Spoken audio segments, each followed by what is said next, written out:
You are listening to This is Oklahoma, hosted by Mike Hearn, telling stories of Oklahomans and those that have made it their home. What's up, guys? Welcome back to another episode of This is Oklahoma Podcast. Mike Hearn here, your host, back with another episode. Excited to share this episode with you today, but before we do, I've got to thank our sponsors. First of all, the Oklahoma Hall of Fame. They've been a huge part of this podcast for the last few years. So the Oklahoma Hall of Fame have been sharing Oklahoma's story through its people since 1927. For more information on the Oklahoma Hall of Fame, go to www.oklahomahof.com. And for daily updates, go to oklahomahof on Instagram and give them a follow. Our other sponsor today is Chickasaw Nation. Now, the Chickasaw Nation have sponsored pretty much everything in Oklahoma. They're a huge supporter of Oklahoma, and it's an honor to have their name and their brand supporting this podcast. A huge shout out to Governor Anatoby for supporting this podcast. It really means a lot. Our third sponsor is Diffie Ford Lincoln down in El Reno. Now, this one makes me so happy because these guys are great friends of mine, play a lot of golf together. I've bought my cars from them, do most of my oil changes down there, have a cup of coffee, hang out down in El Reno. It's a good spot to go. And not only are they great friends, but they provide a great service. So for over 60 years, third generation family owned Oklahoma business down in El Reno. They're also in Bethany as well. So people in the Bethany area know the Diffies really well. But if you're looking for anything new, used, Ford, Lincoln, or whatever, I'm sure they could find anything you want. Check them out, diffieford.net, and then on Instagram at diffiefordlincoln. What's up, guys? Welcome back to another episode of This is Oklahoma. Mike Hearn here, host, back with another episode. We are at Southern Hills today. Love driving up that. Just that driveway is magical, especially when the sun is rising. It's a beautiful day in Tulsa today. It gives me great pleasure to introduce Mr. Cary Cozby to the podcast. Most people in Oklahoma, especially Oklahoma golf, know your last name. But we're going to dive into that a little bit more today and talk a little bit about kind of, your history, your family history, why you love golf, OU, everything about you and golf. Well, I appreciate you having me on. I'd agree with you. That drive up and getting to do that every morning is pretty special, especially for a kid from Oklahoma. Oh, yeah. Especially I'm driving in kind of as the sun's rising, but at sunrise, I'm sure it's even better, right? Like any place, right? When the shadows are long, whether it's the sun rising or the sun setting out here is just sublime. I mean, it's really cool. Yeah. And in the golf business, you see both. Yes, so you do. That's kind of the way it works. That is one thing that people might not know about the golf business is that you rarely play golf. You watch people play golf a lot. So yeah that's good. So let's start way at the beginning. I mean, what's earliest golf memory for you, and who's that person that puts a golf club in your hand?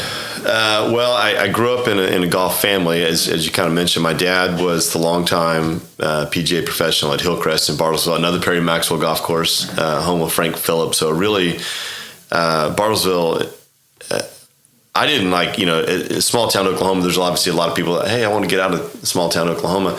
I really had an unbelievable childhood. I have two brothers, both younger than me, and we're 3 and 6 years apart. So we were just rugrats running around the club, working and cleaning the range and cleaning carts and cleaning clubs and doing whatever our dad told us to do, but also getting to play golf and do all those things. And Bartlesville, the time that we were growing up, was really a golden era of that. It was oil, and Phillips was rolling, and City Services, which became all those companies that were there. It's just it was a really, as most people in Oklahoma know, Bartlesville has a really unique history compared to most towns of its size. So, but we had a dad. My dad's from West Texas. My mom's from Houston, kind of South Texas, and we grew up in around golf. My dad was an assistant professional at Oak Hills and in San Antonio, a really cool Tillinghast golf course, working for a legendary guy by the name of Hardy Loudermilk. And the hospital I was born in butted up to the practice range at Oak Hills. So my dad would meet my mom. He'd just walk across the parking lot there. So literally born into golf, right? So and then my middle brother was born in Bartlesville. My youngest brother was born here in Tulsa.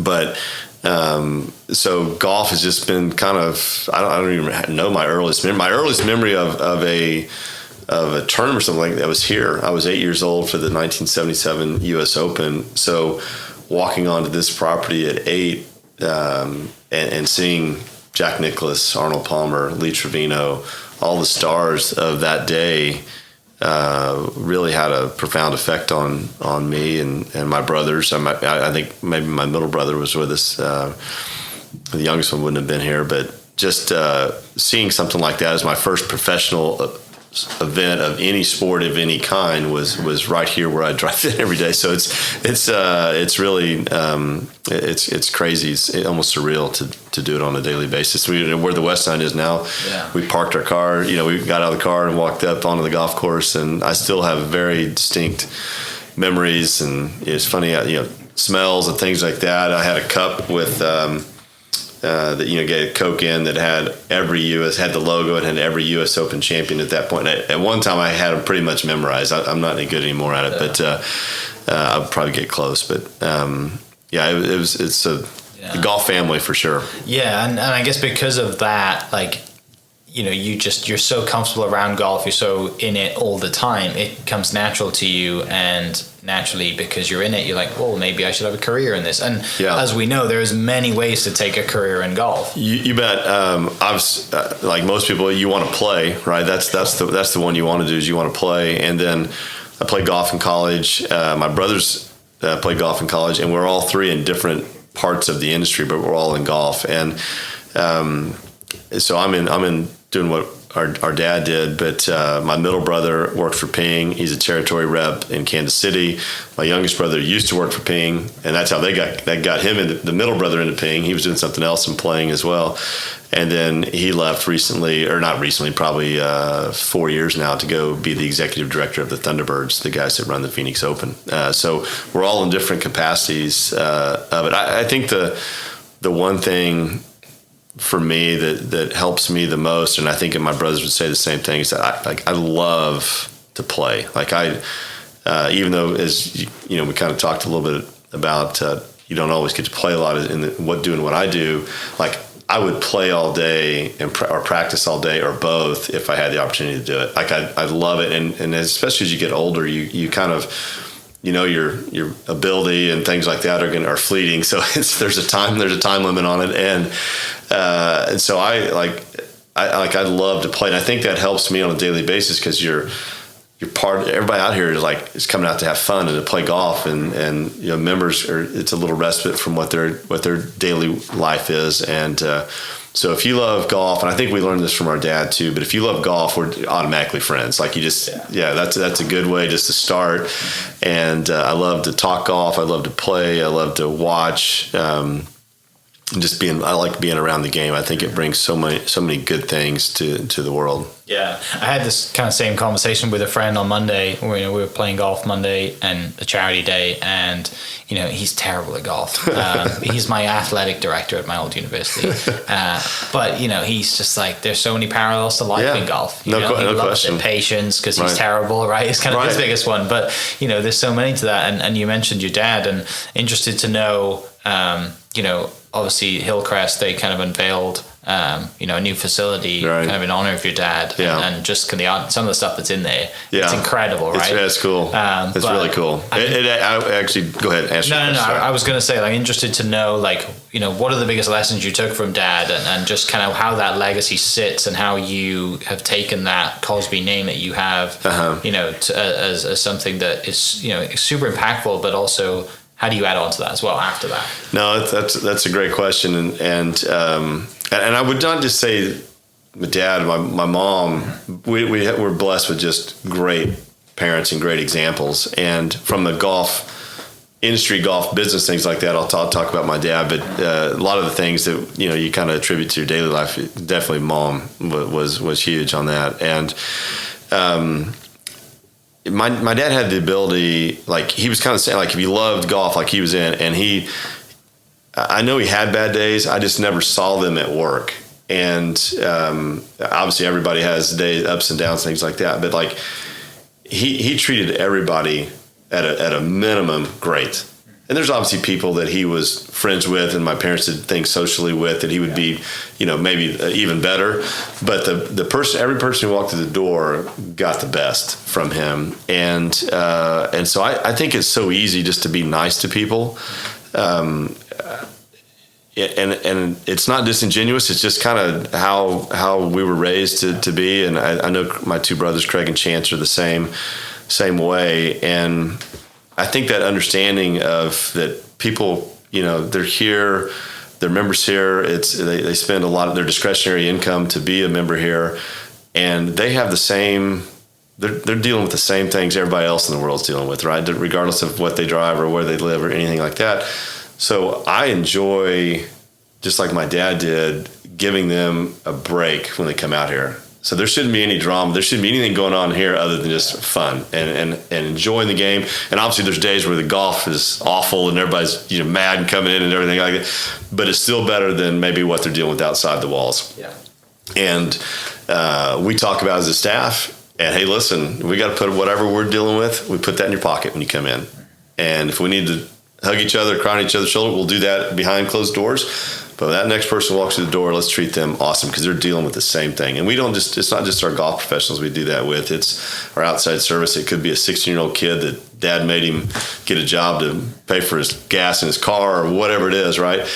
But we talked to him about how important that is. So when you come out here, you're going to get treated the best. And it doesn't mean just our membership. It means if the members are having guests out, if you drive out here just to meet me, we want the service at the guardhouse and everywhere else to be just the same. And so I enjoy that, and I know for a fact I've learned that. I wasn't trying to do what my dad did when I was coming through the ranks and getting out of school and all that. But it's just part of who we are, and it's just the golden rule, and that was mom. And I tell my son every day when I drop him off for school, hey, golden rule, and so I think just treating people nice is probably the key. I don't know if I forgot maybe the question. I got off on a tangent on that, but that's a huge part of what we do, and it's probably my favorite part of what we do is just having people feel like they can just relax and have fun, and talk golf. Let's fix your swing. Let's whatever it is, but let's just come out here and have some fun for the time you're out here.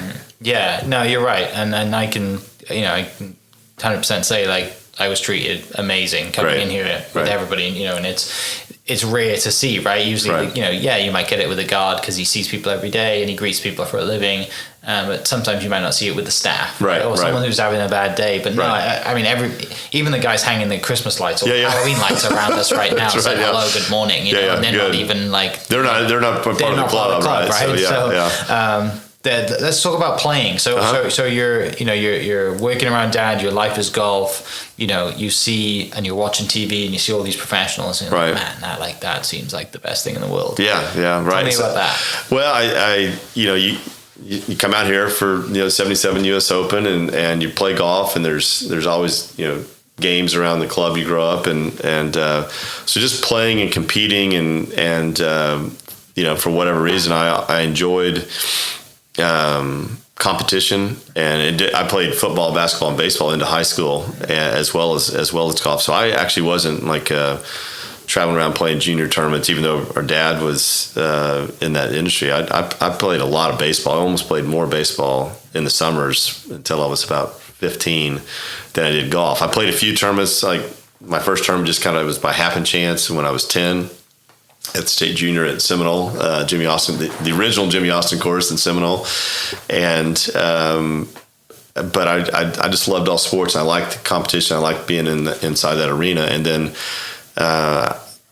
somehow the golf bug just kind of got a little deeper with me, and I thought, I want to go. And I started learning about college golf, and I said, I want to go do that. So my dad never ever pushed us in any direction, even in golf, told us to practice anything like that ever, except when I told him I wasn't playing football. Here's a guy from West Texas, and I would have been the starting quarterback, when I was maybe a junior or something like that.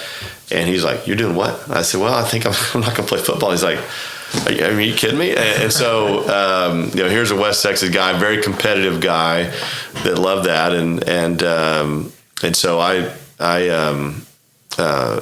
said, "I thought you might be a little happier that I was going to play golf." And he's like, "Well, yeah, no, I'm happy. That's good." And so he goes, "What are you going to do?" I said, "Hey, I'm just going to start grinding and try to catch up, because I know there's the AJGA was just kind of getting off the ground at that point." And So you're just kind of playing the junior tournaments around here and state AMs and stuff like that. So he started putting me into amateur events when I was 16, just so I could kind of get beat up and get my nose bloodied a little bit and see what those guys do different. And that's kind of how I got going on the playing side of things. I went to OU. I didn't grow up an OU fan. My parents were Texas fans, believe it or not, especially OU Texas Week. And but I was fortunate enough to get some cool recruiting trips and get by some neat schools. And I kind of took Texas as my last trip, and I didn't have it. I had just kind of a recruiting trip. It wasn't anything special, and actually some guys on the team said it's kind of poo-pooed the whole team culture there. And I'd had a great time the week prior or a couple weeks prior in going to an OU football game. I'd never been to an OU football game in person. I saw Billy Sims play. My dad took me to my first college game when they played at Oklahoma State. He ran for 500 yards, and it was like 60-something to nothing. And you're like, that's pretty, because I didn't have a dog in the fight either way. But you kind of growing up, you're under Barry Switzer era, and all your buddies are OU fans, and I went on a recruiting trip there, and I was like, I'm an OU fan. I didn't know it, and I could just feel it. I was on a recruiting trip to Florida, and they made a mention about it, scores around the country, and I was like, I'm definitely an OU fan. So so I ended up going to OU and loved it. Had a blast. We had a great team all the years I was there, and then my brothers followed suit, and Craig came and played, and we got to play 2 years together. Then Chance came, and they got to play a couple of years together, and there was one of us on the team for 12 years, and which is really cool. So Greg Grost, our coach, we give him a hard time. Like as soon as there wasn't a Cosby, he just retired. Yeah. So I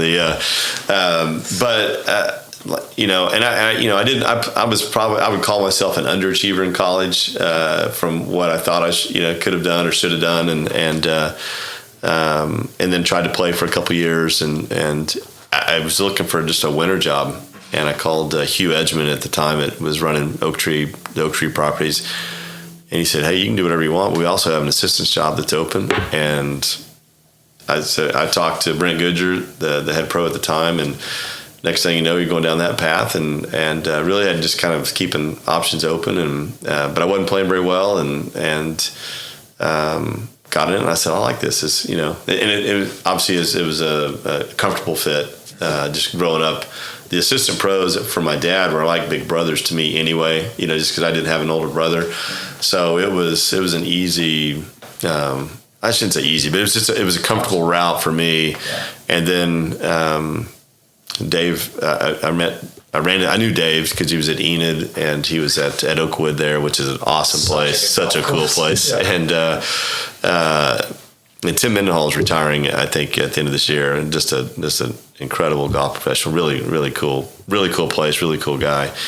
And he moved to Tulsa Country Club. So playing junior tournaments, I'd met Dave a few times, and then he called my dad and said, "Hey, would he have any interest in coming over here?" And he's like, "I don't know. You got to call him." So Dave called and came over and interviewed, and the rest is history. Worked for Dave for 5 years, and then went to a really cool place, Wichita Country Club, old school, 1900, and just incredible membership, incredible time there. I could have stayed there for the rest of my career. It was that cool of a place, and they took such great care of us. And then when Dave retired, I had the opportunity to come back here, and obviously thrilled to be here. It's my 9th season, so it flies by. It's really fast. It goes by fast. As you get older, it gets really fast, right? So I mean, so much has happened in that 9th season here. But before we get to that, dive into college a little bit. Talk a little bit about kind of playing for OU and obviously how different that is now for the kids that are playing for OU now, and just kind of what that was like and the college life of being a college golfer back then in the Barry Switzer era as well. Yeah. Well, that was fun, and my recruiting trip that was Bosworth's last home game, so it was just crazy. They beat Missouri 77-0, and I love the attitude of the school. Like you just they fit the way I thought, and I've always kind of liked. I've appreciated like the New York Yankees or the best programs in different sports and different levels, because you always get everybody's best shot, right? It's easier to be the hunter than it is to be the hunted. And so I appreciate any sport. That's cool, because they take everybody's best shot. And I like the fact that OU at that time, of course, and still now, they get everybody's best shot in football. And but our golf team, Greg had just, I was part of Greg's first recruiting class, and David Yates before. They'd really been good. They finished in the top 4 or 5 years in a row. Greg came in. My first year, we finished second behind UCLA, tied with, I think, OSU and maybe UTEP. And then we won it at Oak Tree when OU and OSU co-hosted the event at Oak Tree in '89. And I think fifth the next year, and maybe everywhere inside the top 12, I think, is where we finished. And so it was fun. It was different than high school. Go from being one of the better players to like everybody's good. Yeah. And then you learn how to practice, you learn how to compete a little bit better, and it's just more, it's like anything, just taking the next step up. So and at the time, there's so many good players now that it's deeper, there's more technology, there's more going on for college golfers today than there was back then. And we were, Coach Holder at OSU was one of the first to have him working out. Like, it was almost taboo to work out in golf back then. And then all of a sudden everybody started doing it. Like, okay, they hit the ball farther, they're in better shape, they can handle the tournaments better, and it's all those little things. Like, a Snickers and a Coke is at the turn is what you did. I'm really dating myself, but nobody had power bars, nobody had hydration powders, any of the stuff that they're doing now, and there certainly wasn't any kind of like recovery type stuff going on. All those things are better, right? It's like every sport, but it was a blast, and being from Oklahoma, I was one of the few guys on the team from Oklahoma. There's only, I think, maybe 2 of us. So socially, it was fun for me, because all of my buddies I grew up with would give you access to go do the things that were fun away from golf and away from school. And I think some of the teammates, especially some of the foreign guys, just they didn't have access to that. So I was trying to drag those guys, along to get there, and or just that experience with that part of school life. So it was a super fun time, and it's cool to see where school and campus in Norman is going now. And I think obviously the change they're making next year with the conference will elevate that. Basically, what I've talked to some folks that have watched their towns change since ESPN and SEC kind of partnered up 15 years ago, and I'm excited for Norman to see that as well, because it's a very cool college town. It's a neat place. It's going to be great, right? Yeah. And like you said, it's not just the school that's going to benefit. It's the businesses around the town, and it's for sure. Yeah, the infrastructure, I think, needs some work from what I've heard, but they want to do it. Yeah. I think everybody's on board with that. Everyone's on board. So it's going to be. I mean. Yeah, I already have friends down at LSU. Like, you're coming down for that game, right? Yeah. Well, I'm not really an OU fan, but I'll come down and wear purple. yeah. I'd wear purple. I was down when OU played them in the Sugar Bowl. Yeah. They're like, I'll probably pass when they go to the Baton Rouge. I'll go to the other towns, but I'm not going to go down there and be subjected to that. So it was pretty bad. But no, I think it's going to be good. And like I said, I talked to some friends of mine that Alabama and Oxford and things like that, and they said just what's happened in the last 15 years with the money and all that changed all those cities, and I know that's coming for Norman as well. Yeah. So after graduating, like most college golfers, you think about giving professional golf a go. Right. What's the state of professional golf at that time? Like, it's not easy, right? No, it's no direct ladder. Right now there's kind of set. Yeah. There's a pathway that is clearly defined, and it was Q school, and that could get you right onto the BJ Tour, but there wasn't like a backup, like you go play Corn Ferry, but back then it would be the Hogan Tour, then the Nike Tour. And it was really, you put professional golf. Asia was a big one. You go play the Asian Tour. There were satellite tours around. They had like the Texas Tour. There was a Adams Tight Lies. You had the Hooters Tour. You had Gold Coast down in Florida. State Opens were huge back then, and they had better purses than they do now. So playing State Opens, it's just you kind of piecemeal and everything, and just kind of to get ready for Q school. Yeah. Now it's like, they've got all these feeder tours going into it, which is great, and it's easier to see. It doesn't mean it's not easier. It's just where you're going to go. Yeah. So whether it's PGA Tour Latino or the China tour or somewhere, or go to Europe and play over there on the satellite tours over there, which I think would be great from just a skill standpoint to play on different conditions and travel and get used to doing all that versus just the States. I think part of the reason that college programs in our state and players from this area in North Texas, they're accustomed to different weather and 4 different seasons, and getting a little bit off subject, but like dormant Bermuda and wind, and I watch juniors. I've got a son that's playing, but I watch our juniors, and I watch they're more adaptive because they're sharp and they don't even know what they're doing, right? They're hitting chip shots off cruddy old dormant common Bermuda, and if you can hit off that, you can hit off anything. It's normal to them, right? So they don't think any of them. They grab a wedge and just hit up there next to the hole. And so the state of professional golf back then was obviously like most things. It just hadn't been developed like it is now. So it was really just check to check, and you need to get some sponsors from your hometown that would kind of sell some fractions and give you enough money to get through it. And but it's fun. I mean, you learn a lot, and you learn a lot about yourself, and you're traveling, and you're doing those things, and the ups and downs, and no real, it weren't cell phones, weren't any of those things that you could cry and talk to dad or mom or whatever. Or you just got in the car and with a big huge Coke and a bag of seeds or whatever it is to get you to the next one, and so it was just different, and not worse, not better, but just it was just different, and some things were probably better, definitely a lot of things worse, but I don't know about. I mean, sometimes I look at the fashion of back then and think it needs to come back. I think golf fashion has gone down the bad hole at the moment. And it needs to come back. The tour pros are horrific. It's bad. Dressers. Yeah. It's like, what can I wear that's the most just dull white shade of khaki or stone and just go play golf? Like, it's just like, it's just I don't get it. And there's a lot of good companies out there that they could jump on board with and actually look nice, but they and a lot of the bigger brands I'm not going to mention, but their stuff's trash. So it is trash. And it's just, it doesn't look good on them, and it doesn't wear well, and we don't even bother selling it. But it's it is horrific. So there was definitely more flash and more color and more character back then. That's for sure. Yeah. Do you follow the Golfer's Journal?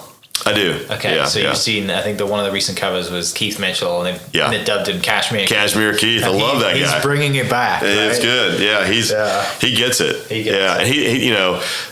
we've got a good buddy of mine here at the club that he goes visor, and he rarely has the button on the shirt done, and they kind of looked a little bit alike. So when he was here for the PGA, I snuck a picture when he's hitting balls down, and he had the sweet classics on, FitJoy classics, and shirt unbuttoned, it's kind of to the mid chest, and a tour visor on, and I was like, so it's Cashmere Keith. I love it. Yeah, he's really cool. Look. Yeah, it is a good look. Yeah, he just needs a cigarette. If he's ripping the heater as he'd walk down the fairway, it'd be about perfect for 1978 or so. Yeah, take him back in time. It's, and that publication is fantastic. Yeah, it is really good. Just for coffee table book and great reading and photography and. It's Golfer's Journal. People listening, if you're a golfer, go check that out. Yeah, it's that one in Kingdom. Have you ever read the Kingdom? No, not yet.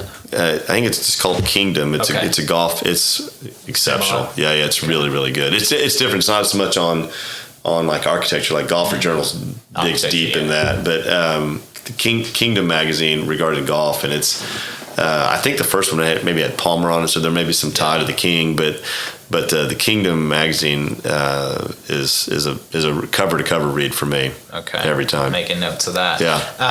All right, let's talk about coming here then. So you came here first, right, as an assistant, and then you go to Wichita, and then you come back here. Right. Like you said, Wichita must, you could have stayed there forever, so it must have been a pretty epic offer to come back here and come home as well. And growing up in Oklahoma, Perry Maxwell. Golf course at Hillcrest and Enid and all these places, and then Southern Hills is it's the pinnacle. Right? Yeah, no, it is, and that's when I left here as an assistant, this is where I want to come back. right? Like how we're treated by the members as staff is really, really special. And obviously they have great respect for what the staff does, and which is super nice. That doesn't happen everywhere, I know. And obviously that a lot of that has to be earned, and the people that have worked here for, the past 85 years and all that, they've probably earned that with the membership by doing our job to the best of our ability. And so when I left here as an assistant, I was excited to go be the head professional, of course, at Wichita CC. But if you said, hey, you could go anywhere you want, it'd be Southern Hills. And really the only other club that I think I would have ever left was, I love Cherry Hills in Denver. I think it's Southern Hills' sister club. There's very similar, just like set up on the clubhouse on the hill, overlooking town, great golf history.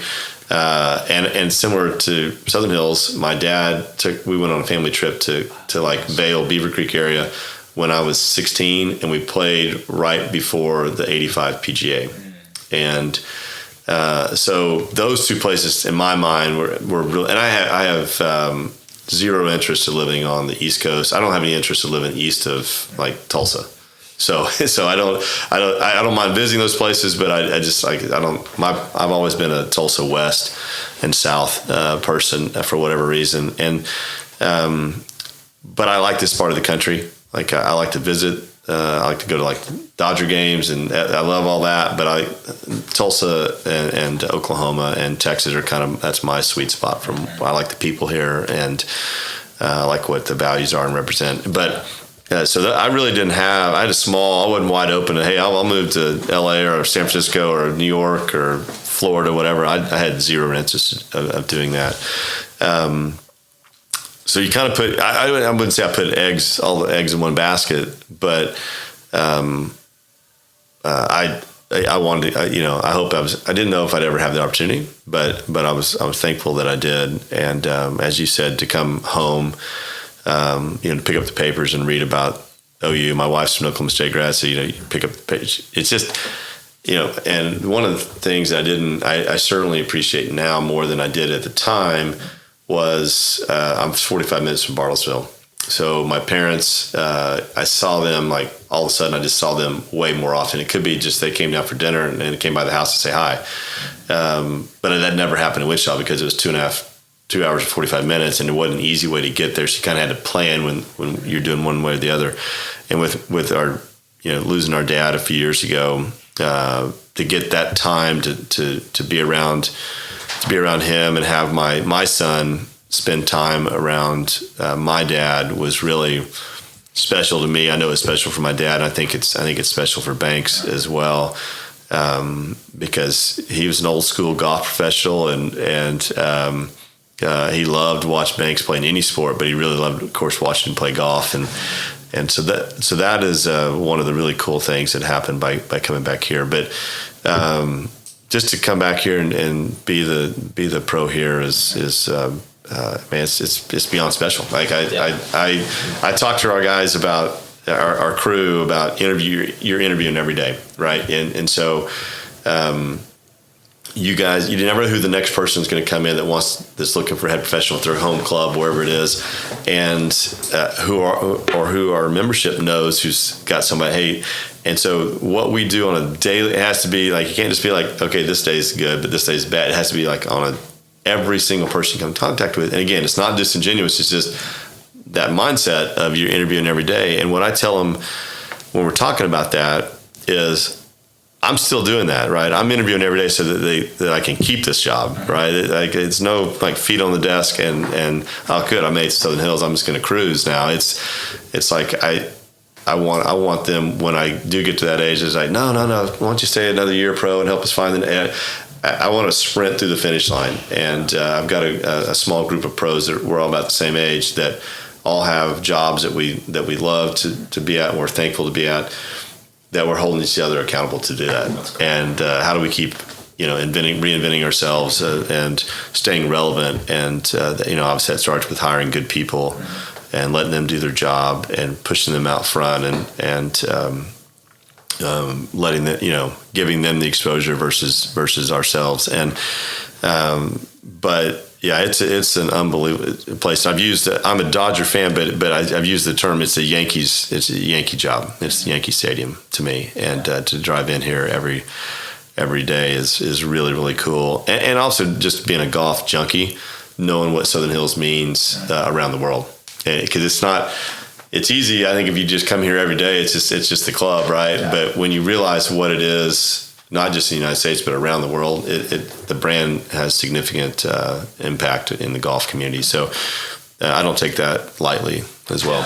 Yeah, you gotta. It's valuable, isn't it, to have that awareness, right? Because I'm sure there's places people all over the world that are in your position in other clubs that just got complacent. They're like, hey, I'm doing a great job. Yeah. I can do anything I want around here. The golf course is great, and like you said, incrementally, the days kind of slide by, and you get a little worse at your job every day, or a little bit more complacent, and then one day you get a knock on the door, and you're like, "Hey, we got something to replace you. You're out here, dude." Why? I didn't do anything. That's right. That's why. That's exactly why. Yeah. So you don't want. I don't want to be one of those guys that retires, and I don't tell them for 5 years. So it's one of those. I've seen that happen. It's not just in golf, but in every business. But I plan on sprinting through the finish line to where they go, okay, that was a great run, and we're thankful for your service. And I do.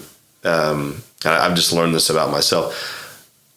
Helping people have fun.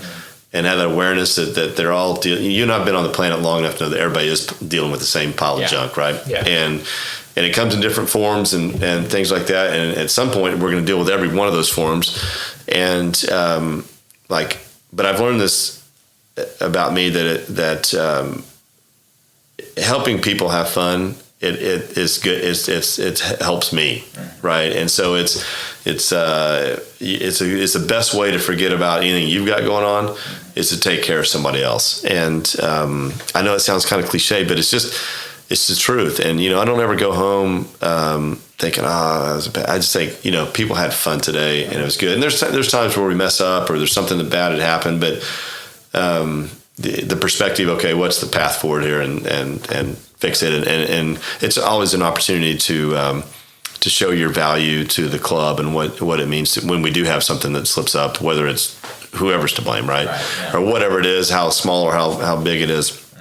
But I just love taking care of the people that come out here, and I hope that's felt when they come out here, that hey, we're all here to have a good time, and don't take yourself too seriously. And our crew laughs at it because I say it all the time, but like, we're not curing cancer, right? We're not splitting atoms. We're not saving lives. So let's be really good at what we do, but let's also do it with some perspective that have some fun, right? Yeah, don't be so tight. Let's go. Let's uphold the traditions of the club and the game and our membership, but let's make it a place that they want to come to and they look forward to coming to. And that starts from the moment they hit the gate until they leave. And the same thing for kids. Like, if you came down here after school to this building where we're sitting, this is like a playground here, right? And we want that culture for those kids. We want them to love the game. There's so many things outside the southeast gates that are for kids. It's a tougher deal than when you and I were growing up, especially for me. But we want them to have great memories of not just the club, but also the game, to where no matter what they do when they move on and get out of school and start their career, that the game of golf means something to them. And that's how I think the PGA professional best grows the game, is right there at their home facility. It's not programs and doing all these things. Those things have a place, but the best way I can impact the game of golf is just doing a great job here for our membership, their families, and everybody who comes on property. That's kind of the goal, and that's what gets me up out of bed every day, is to go deliver that. Yeah. No, you're right. And I look back at my kind of childhood on the golf course, and I joined my local club for my 8th birthday. You couldn't join until you were 8, so I joined for my 8th birthday. That's awesome. And I to this day I have a group text on my phone, and there's 15 to 20 of us in it, and I'm the youngest in the group text, and that's my guys. We chipped and putted and played golf. You know, right. My parents dropped me off at 9 a.m, picked me up at 9 at night. Like, here's £5 for the day. You know, and then and, awesome. and if it rained, we used to have this. I think it was like the guy behind the bar or someone taught us this. When it rained, you got like 20 kids inside. Not a big clubhouse. Yeah. And in the summer, we had kind of like this kind of like tent outside for like bigger events, weddings, whatever. So when it rained, they used to put us in that tent. Get you guys out of here. Get you guys out there. And they put a beer mat at the end.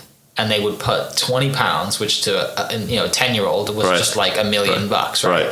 They put £20 down and they said, anybody who can stop a golf ball on this from 30 feet gets the 20. That's incredible. I mean, you do it all day long. You're there all day. Yeah. Right? It's hammering down with rain. Necessity is the mother of all invention. That pro got you guys out of the shop by doing that. They knew exactly. So Pounds, I thought you had like kind of a Shoto accent, so it's not. No, it's from the UK. Wales. I'm kidding. I know. Wales and UK. The only good thing about Wales is two good things. It hosted the Ryder Cup in 2010. Terrible golf course. It went to a Monday because it rained so much. Oh, that's right. It was that one. And then Royal Porthcawl hosts the Senior Open every now and then. Yeah. So they had it last year. They had terrible weather this year. Terrible weather. Yeah, I watched it on TV. But yeah, so those are like the two golfing things to come out of Wales, other than Ian Woosnam, who's the only Welsh person to win a major. Okay. Well, no, I was kidding you on the accent, but those are. We all have those memories, right? In golf, like, and we want to create those for those kids here, like that they have a blast. I mean, we had a sliding door that closed the shop from the rest of the clubhouse, and we'd sit in there in the winter and try to see who could stop it on the rail, right? And we had an assistant at the time named Don Farquhar. He became a great head professional up in Wichita, Kansas, at one of the clubs out there. And he hustled all of us that worked in the rack. We call it the rack room there. A lot of people call it the bag room, but he would hustle us out of our money all the time. He'd come up with a shot, and it'd be cold, and it'd be like from 10T over the clubhouse when nobody's around, obviously, to the putting green, any hole. And we're like, there's no chance you can do that. And he would just, we're like, how did he do this to us? And so I'm going to meet my closest friend. I grew up with in Bartlesville this weekend for the Texas game. And we'll talk about Farquhar and how he hustled us this weekend, right? 45 years later. So it's... You have those great memories. It's awesome. For us, we used to have putting contests, and you'd have like 10 holes, but you'd have 10, you have to make them all in a row, right? First one to get to the end. Yeah. And, you'd have 20 guys on a putting green, and just like, you get 3 in, miss one, you have to go back to the start. Yeah.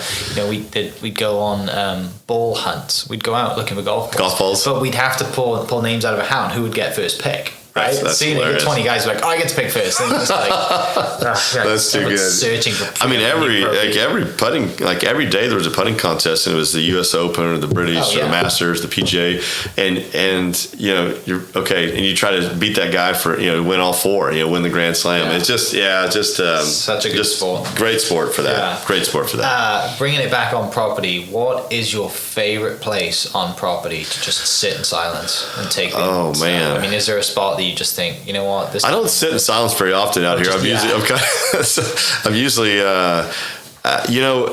we spend a lot of time just kind of check and play, make sure things are moving in the right way. It's a busy, as you know, we do a lot of rounds, so it's pace of plays is an important piece of what we do. And man, standing on that first tee though just doesn't get any better than going out there, and a member may have 3 guests coming in, and a lot of our guests are from all over the country and elsewhere too, but most of them coming in from outside the country, and to go welcome them and have a conversation wherever they're from, and stand on that first tee overlooking the city and overlooking the property, it's pretty special there. And there's some cool places on the golf course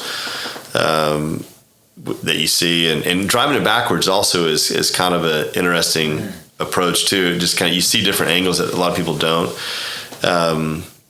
Probably on course, probably my favorite view. If you're walking, this would be going in the right order. But if you're walking off the 12th tee, there's a little window between trees that you look right up the 10th hole. So you see the back of 10 green, which is a menacing green. But you look up that fairway and you see all the movement there up into the clubhouse, and see the flag, the U.S. flag and the Oklahoma flag and the Southern Hills flag flying up there. And it gives you some pretty good scale of the property. It's probably my favorite place when I'm playing is I always take a little time just to kind of look, even if I'm talking to somebody as we walk down the fairway, just kind of just take a snapshot of that. But probably one tee, but probably it's pretty cool opening tee ball. Gil Hance, when he came in to talk to us about doing the project, he sat down with a big group of us, and they said, "Hey, what do you see?" And he goes, and one of the things he started with is he goes, "You have one of, if not the best, opening tee shots in the game," and so he just really was a cool. So I'm a daily reminder is seeing a member of 3 guests out there taking a picture. That you're at a cool place, and you're like, and I point that out to the young guys, and we're working a lot of hours, and it's late summer, and you're pretty cooked, and you're ready for daylight savings time to end and all that. And I say, hey, this is what just reminder that we're at a really, really cool place. Yeah, and that's why. When you see their caddy taking a picture, or you see somebody come off 18 green, and the other place they take is 18 fairway, looking up the green to the clubhouse, but that one on number 1 with the city in the background is you think of somebody's gallery wall at their house or their office 20 years from now, that picture is going to be on there. Yeah. It's pretty cool. Yeah, it is cool. You're right. Yeah. And the sad thing now is people don't print their pictures very often. Yeah, they just have them on their phone, and looking at the ones behind you, they're all worthy of being printed. Yeah. So you talk about that first tee, and I mean, you've probably told the story a million times, but I mean, what happens when Tiger calls and says, "I'm coming to town," and he says, "I need a caddy"? Sorry, Banks, I'm taking this one. Yeah. I'm just full disclosure. I've been a massive fan of his since. 2 things happened. I Coach Holder at OSU. I worked at OSU golf camps, believe it or not, as an OU guy. But his dad and my granddad were best buddies in the West Texas oil fields, and we didn't know that at the time. We found that out later. And I asked him a question. This is, probably 92 or 3. Is he as good as everybody says? He goes, he's the best I've ever seen, and it's not even close. And, Coach Holder's not much on hyperbole, right? He's like, he doesn't say good things about anybody. Yeah. So I was like, there's no chance. And then my middle brother, Craig, and Alan Bratton, now the coach at OSU, I think this is right. They played with Tiger in Tiger's first collegiate round in New Mexico. And Craig called me collect, which I was like, "What's up?" And he's like, "I finished the first day of the Tucker," which was the name of this tournament. I was like, "Why are you calling me?" He's like, "I played with Tiger today." And I go, "Was he as good as everybody says?" And he goes, "No, he's way blanking better." And I go, "Really?" He's like, "You can't believe how good this guy is." So I automatically became, okay, I'm intrigued by this guy. And then he burst on the scene, and, in such a huge way. And everybody's taking shots. And getting back to that kind of like hunted mentality, he immediately was the hunted, even though he had the hunter mentality. But everybody was trying to knock him off his perch, whether it's media or players or whatever. And to see that. So fast forward, and I got a call from David Charles at the PGA, Bob Charles' son, who's one of the higher ups with the PGA. And he said, "Hey," and it was just, it was a month or 2 out. We were closed, and it's just, the phone's ringing every day. But hey, what can I do, right? I said, "What to DC?" And he said, "Hey, I need you to run point on something." I said, "Yeah, what do you got?" And he's like, "Big Cat's coming to town." I go, "Cat's coming to Tulsa?" He goes, "Yeah." He goes, "Wants to play a practice round. Is that okay?" I said, "Are you asking me if it's okay if Tiger Woods plays a practice round?" And he's like, "Yeah." And I was like, "Yeah." I was like, "Are you kidding? He can play right now if he's here." And I go, "What do you need me to do?" And he goes, "I'm going to connect you to Rob McNamara, who's kind of his right-hand guy, kind of his handler, and very close friends. You can see that. And trusted friend. He actually trusts him with his golf swing. These guys are tight." So I'm going to connect you guys via text. I think they just need a couple caddies, and keep it under wraps. And I need you to just not. He goes, "Brian Carnes, who was the guy from the PGA that was on site, he knows, and nobody else needs to know." And I said, "Well, I got to call Nick, our GM." He goes, "Yeah, call Nick, but the 3 of you guys have to just keep this." I didn't tell my wife. I didn't tell Banks, but I called Rob and I said, "Hey," he goes, "just a couple caddies." I said, "You need help through the back gate?" He goes, "No." He goes, "Once we're in the air, his tail number, they'll track it, then they'll know what he's doing." So that Twitter account caught it straight away, didn't it? I mean, there was somebody the day before. My phone started blowing up the day before. Like, is he coming? It's like, hey, I don't know. And so I said, "Hey, if it's if it's kind of self-serving, but I said, I don't mind. I'll caddy for him. And I've got a son who loves golf that could caddy for you. He goes, that'd be awesome. And I said, that way, by the way, nobody else is going to know on top of it. He goes, he'd love to hear the changes in the golf course from you. And I was like, yeah, right. What am I going to tell this guy? And so, yeah. And so I did tell my wife the night before, and she was pissed. And it's like, I can't believe you didn't tell me. And trust. I was like, and then she didn't sleep at all that night. She's like, I'm glad you didn't tell me, because I wouldn't have been slept for a week. And so the PGA Junior League Team Oklahoma was here filming a promo with Cameron Young, PGA professional son. It's obviously a star. And they didn't. Even the people from the PGA didn't know. Like, nobody from the PGA knew that he was coming on property. And so they took a little break in the shooting of what the promo was for the PGA Junior League. And Team Oklahoma the year before had finished third. They won the stroke play piece, and they were really. It was a fun, cool experience. So these guys. I knew all the kids as an assistant coach, and we were down here, and I pulled Banks in the office and said, hey, told him what was going on. I said, have you seen your phone? He goes, no. And I told him, and he's like, am I going to get to meet him? I said, oh yeah, you're going to meet him. I said, you're going to watch him for 4 hours. I said, I'm caddying for him, you're caddying for Rob. And he fell on the ground and put his hands over his face. And I said, hey, I don't know the conversation. I said, if he says he may talk to us all day, he may not say 2 words to us all day, but we get to watch the best who's ever done it up close, and let's learn from him. No phones, put your phone in your pocket, and let's just enjoy the day and what it is. And of course, he talked and he remembered every shot from 07.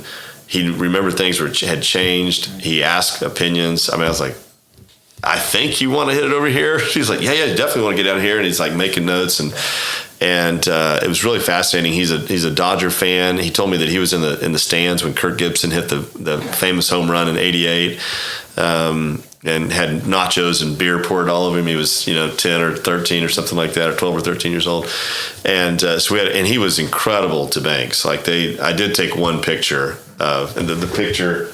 That one where Banks is walking right next to him. I threw a water bottle away and I looked up and I was like, yeah, I'm taking a picture of that. Yeah, the cat with my kid. And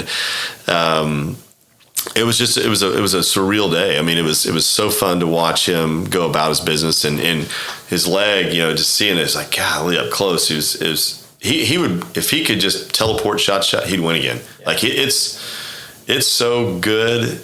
And other players that came in that knew that I'd caddy for him, they're like, how'd he hit it? And I said, well, it's incredible. You played with it? No, I've never played with it. I've just heard it's incredible. So you got these elite guys coming to play in the PGA Championship. They're like, that's what they all think of it. Like, this guy hits it on the button, and he hit it through all these different windows. Never looked like he changed anything in his setup.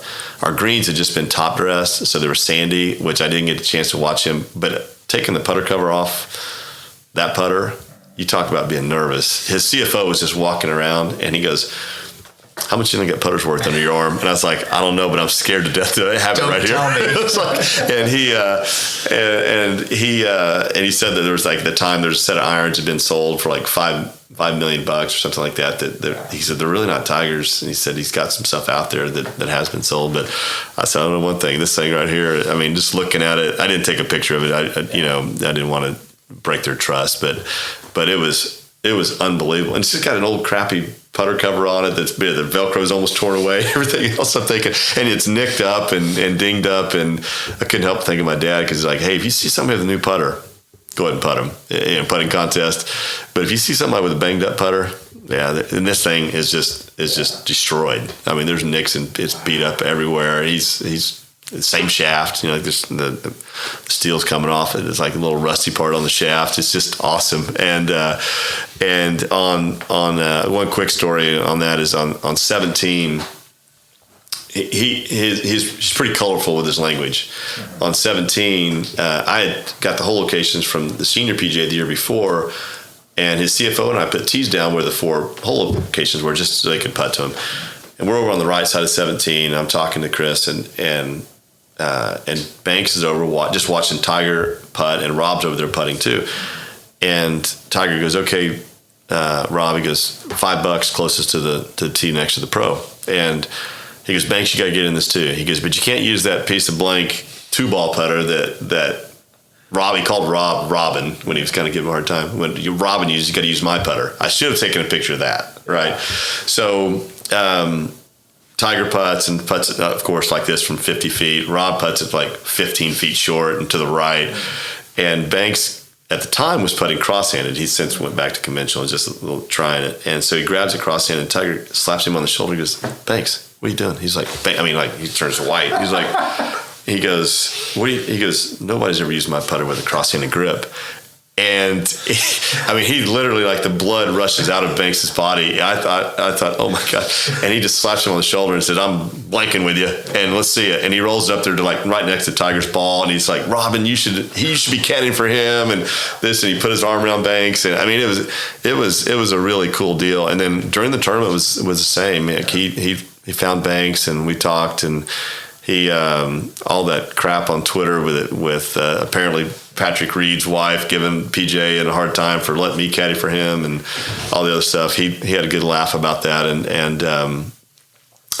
then Banks played with Charlie in a tournament it had been about a year ago now, and we had a great visit, and it was pretty cool. And he was super to Banks. He called him B and Banksy all day, and Banks played really nice in front of him, and the next day didn't play very good. It was a qualifying tournament. He was upset. And I said, hey, this is a win. He goes, how's it a win? I didn't qualify. I said, you played great golf in front of the most intimidating guy to ever, definitely the most intimidating player of all time. And I said, you flourished in it, right? And you didn't play good today. I think there's probably a little emotional letdown and fatigue of kind of build up of doing that. And you'll learn from it. But you handle it. And by the way, he on the putting green that morning, he walked over while I was getting the cart and some waters, and he said, hey, B, go win this thing today. And Charlie had played bad the first day and then played great the second day. And Charlie won the qualifier this year, that same one. Just recently, they had it on tee shots. The Nota Begay tournament, yeah.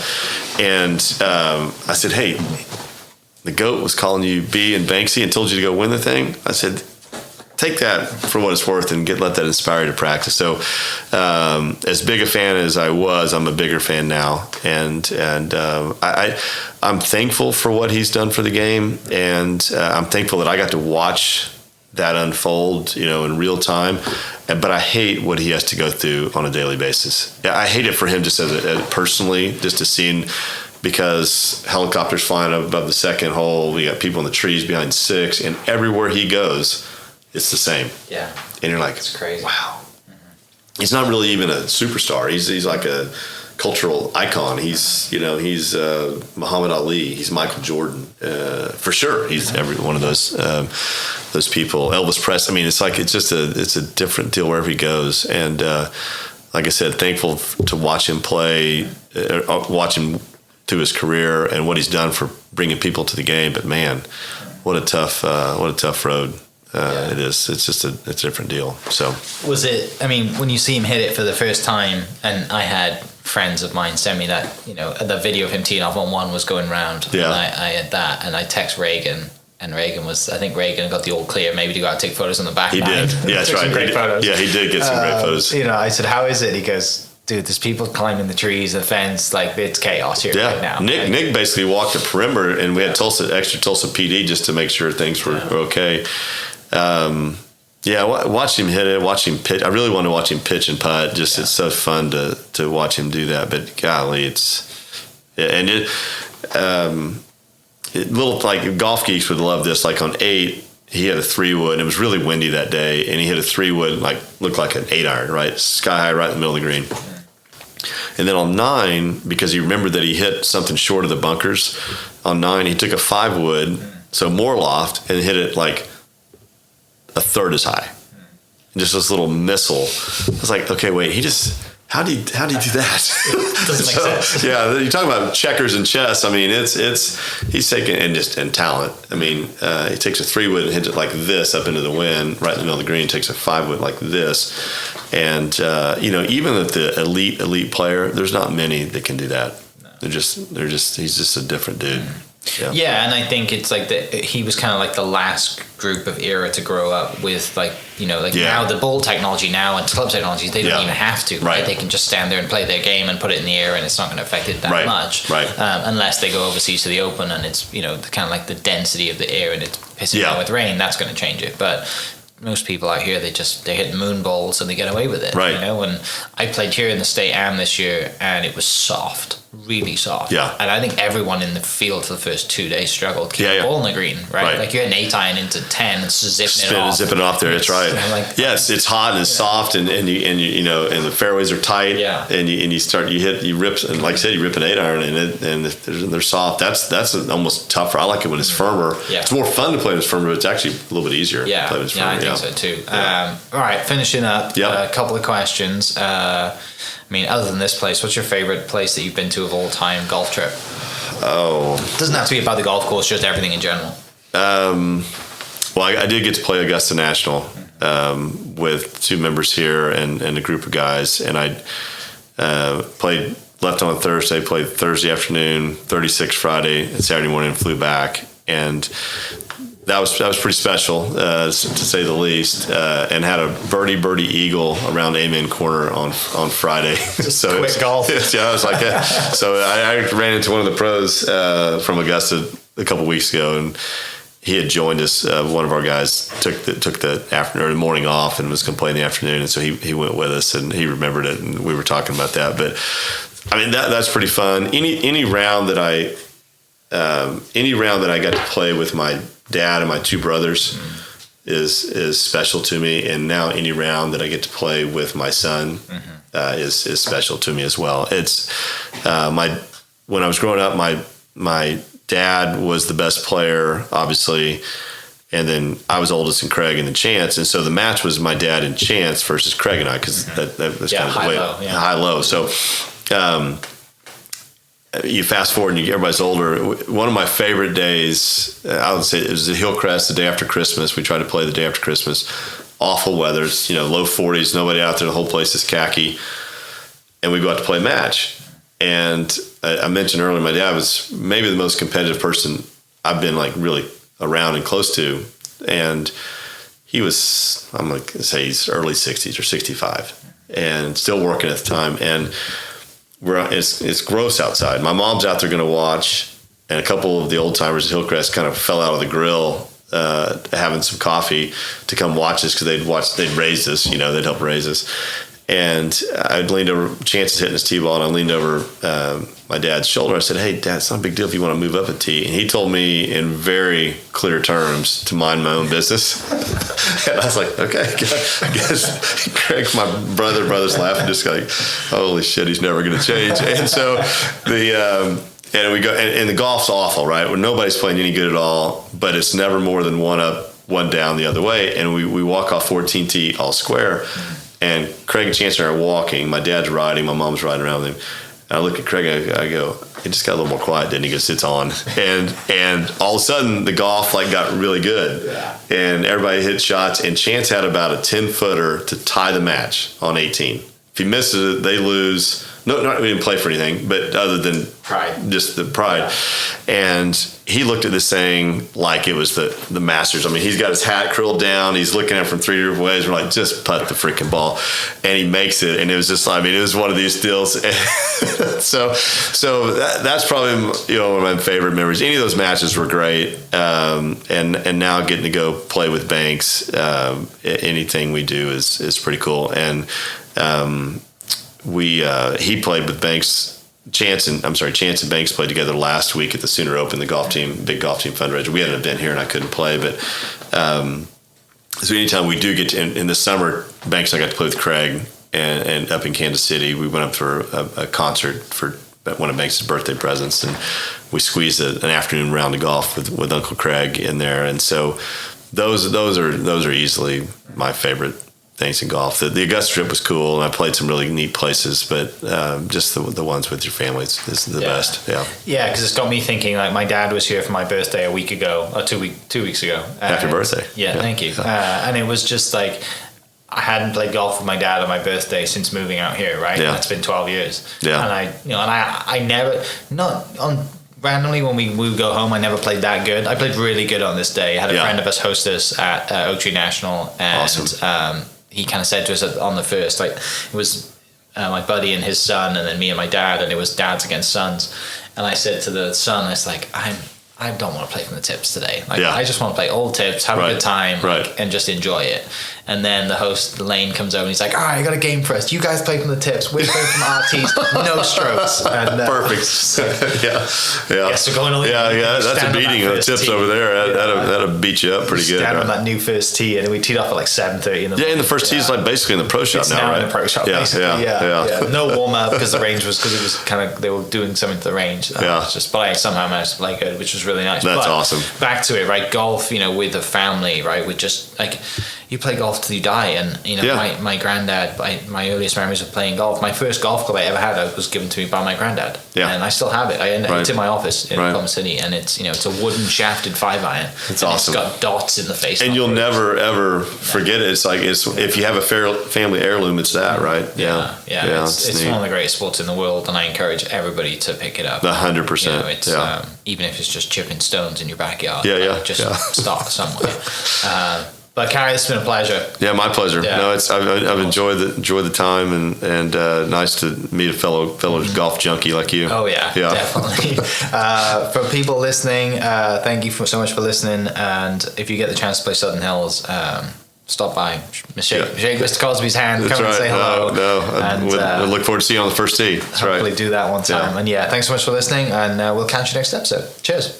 Hope you guys enjoyed that great episode. Thank you so much for listening. As always, huge shout out to our sponsors, the Oklahoma Hall of Fame, sharing Oklahoma story through its people since 1927. For more information on the Oklahoma Hall of Fame, go to www.oklahomahof.com and follow them on Instagram for daily updates at oklahomahof. Our other sponsor, the Chickasaw Nation, amazing sponsor. They do amazing things for the state, and they're always sponsoring something in Oklahoma. They're a huge supporter of Oklahoma, and without their support, we wouldn't be able to do what we do. And our third sponsor is Diffie Ford Lincoln down in El Reno. Now, this one makes me so happy because these guys are great friends of mine, play a lot of golf together. I've bought my cars from them, do most of my oil changes down there, have a cup of coffee, hang out down in El Reno. It's a good spot to go. And not only are they great friends, but they provide a great service. So for over 60 years, third generation family owned Oklahoma business down in El Reno. They're also in Bethany as well. So people in the Bethany area know the Diffies really well. But if you're looking for anything new, used, Ford, Lincoln, or whatever, I'm sure they could find anything you want. Check them out, diffieford.net, and then on Instagram at diffiefordlincoln. Thank you for listening. We are inspired by those around us and hope that you are too. Make sure you subscribe to this podcast on your favorite podcast platform and leave us a review so we can keep telling your stories. For more great Oklahoma content, follow This Is Oklahoma on Facebook and Instagram.